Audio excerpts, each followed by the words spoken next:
তুমি মতামত দাও, আমি আমার মত দিলাম, বাট আমার মত নিয়ে সে নির্বাচিত হয়ে কোনো খারাপ কাজ করলো, এর দায় কার উপরে বর্তাবে? অনেক বড় একটা প্রশ্ন।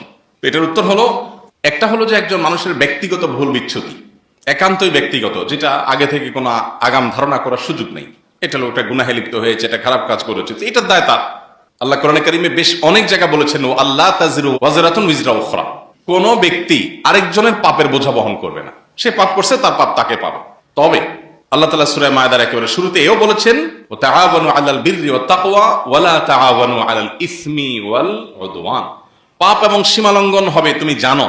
কোন ব্যক্তি সে হয়তো মাদক গ্রহণ করে, কোন ব্যক্তি সে ফাসিক, তার ভিতরে আল্লাহর ভয় নাই, সে হয়তো ভালো করে নামাজটাও পড়ে না, সে হয়তো দ্বীন ইসলামের কোনো বালাই তার মধ্যে নাই, সে হয়তো আল্লাহ ভীরু না হওয়ার কারণে, মুত্তাকি না হওয়ার কারণে, ভালো মুসলিম ভালো সৎ মানুষ না হওয়ার কারণে সে হয়তো নানান পাপাচারে লিপ্ত হবে, খুন খারাপি করবে, মাস্তানি করবে, অনেক অন্যায় কাজ করবে, অনাচার করবে, দখলদারিত্ব করবে, এই টাইপের মানুষ সে, আপনি জানেন।